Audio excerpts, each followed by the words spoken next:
Bonjour à tous. Petit disclaimer, cette vidéo a été réalisée à la suite de ce sondage sur mon compte Twitter. Cette série a pour but de présenter un joueur ancien français en survolant ses temps forts dans l'ordre chronologique. Je ne parlerai dans cette série que du mode standard. Je tiens aussi à préciser que cette vidéo est réalisée en étroite collaboration avec le joueur concerné. Je tiens donc à remercier sincèrement Ekoro qui a répondu à toutes mes questions en détail.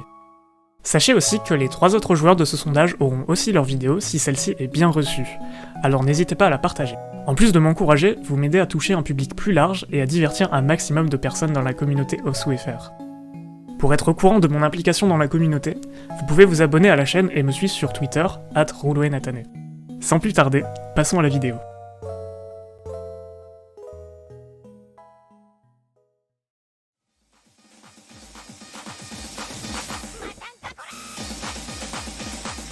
Vous avez choisi pour la première vidéo de cette série de parler d'Ekoro.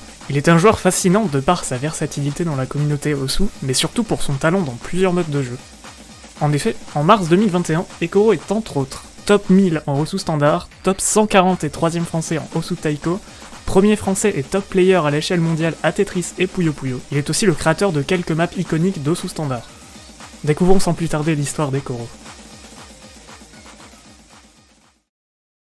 C'est en mars 2010 qu'Ekoro s'inscrit sur Osu. Comme beaucoup de joueurs ayant créé leur compte en 2010, il est déjà expérimenté sur le jeu Osu Tatakae Oendan, l'ancêtre de Osu sur DS, ainsi que Elite Beat Agents, qui est son équivalent occidental. Ekoro, ou plutôt Elergy, durant ses premières années, s'inscrit sur le jeu à ses 11 ans. Comme beaucoup de jeunes à cet âge, il est quelqu'un de naïf et compétitif. En termes de gameplay, il se démarque des autres joueurs par sa speed, bien qu'il soit tout de même assez polyvalent. Avant l'arrivée des top FR de l'époque spécialisés dans la speed, comme Ryosuke ou Notashi, il est sûrement l'un des joueurs les plus rapides.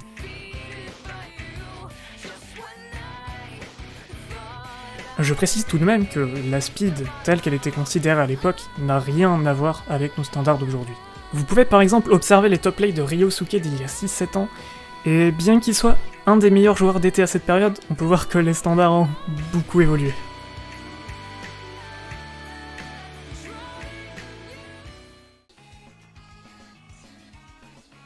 Une des caractéristiques d'Ekoro est qu'il a passé la majorité de ses années sur Osu standard à ne jouer aucun tournoi. En réalité, cela s'explique par une mauvaise expérience qu'il a vécue dans le passé. Ekoro a joué les 3 premières Osu World Cup pour la France. Comme je vous l'ai dit, c'était quelqu'un de très compétitif.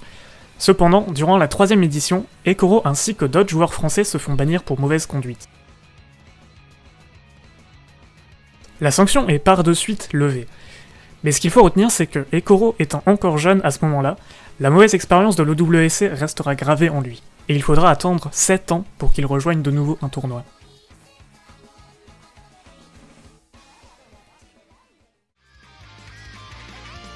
Le joueur dont nous parlons aujourd'hui est connu au niveau international, et ce depuis des années, pour sa lecture et sa capacité de mémorisation stupéfiante. Rentrons dans le thème central de cette vidéo, les modes Easy et Flashlight. En réalité, il a plus ou moins toujours joué ces modes. Au début du jeu, le classement était fait avec le Ranked Score. Le PPV1 est instauré en 2012, c'était un système avec beaucoup de défauts. Pour faire simple, il attribuait un nombre de PP à votre score en fonction de votre position dans le classement de la map. Il y avait bien évidemment d'autres caractéristiques, mais ce qu'il faut retenir c'est que le multiplicateur du Flashlight et du Hidden permettent de maximiser les gains d'Ekoro. Et il a réussi à atteindre le top 160 sous PPV1. Quant au Easy, il prenait d'abord le mode au pied de la lettre en pensant que cela rendrait le jeu vraiment plus facile, dans le but d'essayer de passer des maps plus dures. Je ne plaisante pas, rappelez-vous que nous sommes dans les premières années du jeu et que personne ne théorycraft. Il n'existe aucune ressource pour apprendre à jouer au jeu et à progresser à l'époque. La compréhension du jeu était vraiment très limitée. À la suite de son expérience à l'Osu World Cup, Ekoro se cherche en tant que joueur. Il est à ce moment-là assez polyvalent, mais il cherche son identité. Nous sommes en 2014 et Ekoro se spécialise en Easy et Flashlight.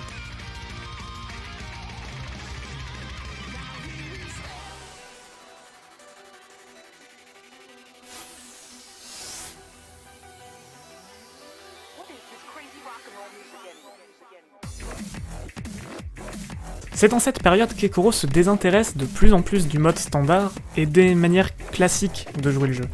Le PPV2 fait son apparition un an plus tard PPV1 et consiste en un changement majeur dans la manière dont les gens jouent au jeu. Ekoro ne s'y retrouve pas vraiment au début, et se tourne davantage vers le taiko, mais aussi vers les modes Easy et Flashlight. Il réalise une multitude de scores tous plus impressionnants que les autres. On peut donc citer Dragon Force Through the Fire and Flames, le mapset de Lesu en Easy en 2014, très en avance sur son temps, ainsi que la fameuse Neuronesia en Easy Hidden Flashlight en 2015. Cette map est chargée d'histoire avec des scores impressionnants et imbattus dans toutes les combinaisons de modes. Ekoro y a largement contribué avec son score si unique et qui ne sera probablement jamais égalé. En Flashlight Only, on peut mentionner son SS en Flashlight sur Night of Nights, le mapset de Digipop, toujours inégalé.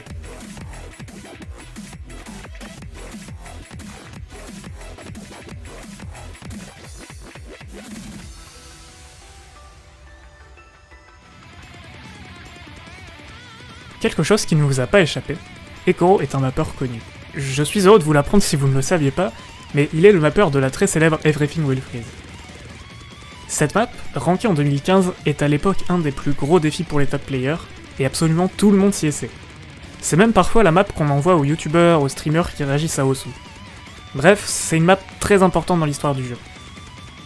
Il est aussi le mappeur de Girlshit Mad Score, la map qu'on a vue en intro, ainsi que de Flowering Night Fever, un mapset allant jusqu'à 9 étoiles, dépassant l'entendement. Ce qui vous a peut-être échappé en revanche, c'est la gigantesque face cachée dans le mapping d'Ekoro. Celui-ci a fait énormément de maps entre 1 et 4 étoiles avec des musiques très reposantes. Les backgrounds sont très généralement des paysages, et ça contraste réellement avec la plupart des maps qui sont ranked dans le jeu, et elles existent simplement parce que Ekoro fait ce qu'il aime. Si je vous en parle, c'est aussi parce que ses choix artistiques représentent aussi le playstyle d'Ekoro. Il est d'abord compétitif pendant les premières années et il se retire dans les années qui suivent pour profiter du jeu. Osu est un jeu compétitif pour certains et un simple jeu vidéo pour d'autres. Il est parfaitement possible de s'amuser des deux manières et Ekoro nous le montre bien avec son mapping puisque chacun y trouve son compte.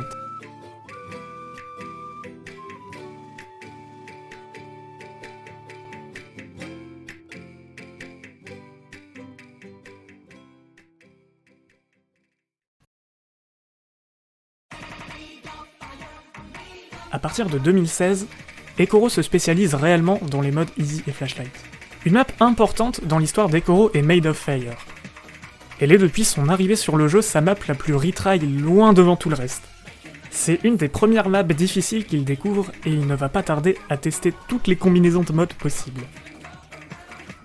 Ekoro évolue en même temps que d'autres joueurs très connus en Easy et ou Flashlight, comme Milioref, qu'on peut considérer comme un de ses rivaux. Gen arrivera légèrement plus tard ensuite. Ils ne sont pas vraiment compétitifs l'un envers l'autre, mais ils sont très souvent comparés puisque leurs spécialités sont très similaires et ils se retrouvent souvent sur les mêmes leaderboards. Par exemple, Shotgun Symphony Plus est une old map avec un leaderboard très contesté. Ekoro réalisera le premier FC en Easy Flashlight sur cette map. On peut observer que le leaderboard est rempli de joueurs Easy/Old map, et Ekoro y réalise encore une fois un score très en avance sur son temps, en 2017.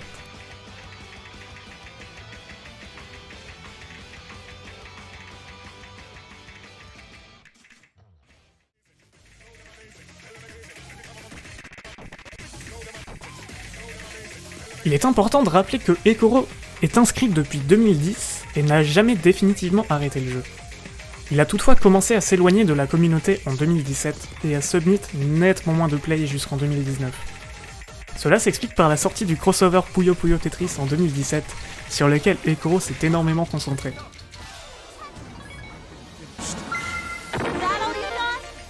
Et oui, notre cher Ekoro, alias Doremi, n'excelle pas comme au sous-standard. Durant cette période un peu plus calme, il se fait quand même remarquer sur des maps plus récentes, avec le mapset original de Honesty qu'il réussit à SS en Easy. Un an plus tard, il réussit à SS un nouveau mapset de la même musique, encore plus dur et toujours en Easy. Ses scores sont toujours loin devant ceux de n'importe quel autre joueur, quel que soit le mapset. Toutefois, il est parfaitement normal que personne ne s'y essaye sérieusement, étant donné les skillsets si particuliers que nécessitent ces maps. Un play un peu moins remarqué, sa performance sur Tits or Get the Fuck Out en 2017. Ce play est absolument fou et est un des plays favoris d'Ekoro. C'est un quasi FC en Easy Flashlight sur une 7,32 stars qui ne comptait que 10 FC dans le monde à cette époque. Un score vraiment absurde même aujourd'hui.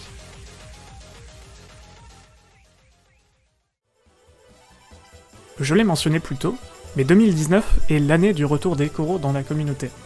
Cela s'explique par son rapprochement avec BTMC, un streamer et champion du monde d'Osu Standard qui s'est mis à Tetris occasionnellement. À ce moment-là, Ekoro est vraiment bien reçu par la communauté de BTMC et il décide de s'investir à nouveau dans le jeu. On peut constater ce renouveau sous différents aspects. Tout d'abord, Ekoro gagne 900 ranks dans les semaines qui suivent son retour, toujours avec des performances très atypiques, comme son FC sur Madscore en HDFL valant 586 pp. Ensuite, il rejoint en 2020 un tournoi, pour la première fois depuis 7 ans, le Easy Mode Invitational 2, qu'il remporte. Il consistait, comme son nom l'indique, à un tournoi comportant les meilleurs joueurs Easy du monde, qui s'affrontent en 1 contre 1. Et enfin, il réussit son objectif d'avoir exclusivement des top ranks en Easy et ou en Flashlight. Il est non seulement le joueur le plus haut rank ayant achevé cet exploit, mais il a aussi réussi à atteindre les 10 000 pp avec ce malus, entre guillemets. 2020 est une année folle pour Ekoro. Il upload des scores à la pelle sur YouTube, allant peut-être dans la centaine. Pour vous dire, je ne savais même pas quoi utiliser comme play pour illustrer la vidéo pour l'année 2020. J'ai donc décidé d'inclure un maximum de replays possible durant très peu de temps, mais pour que vous voyez vraiment la folie qu'a été l'année 2020 pour Ekoro. Un score qui a fait beaucoup de bruit toutefois, c'est Just a Dice en Easy HD DTFL. C'était et c'est toujours son top play avec 694 pp. Mais il réussit une semaine plus tard le score qui a impressionné le plus la communauté dernièrement, y compris moi-même. Je parle bien évidemment du FC de Road of Resistance, le mapset de Monstrata, avec Easy et Flashlight.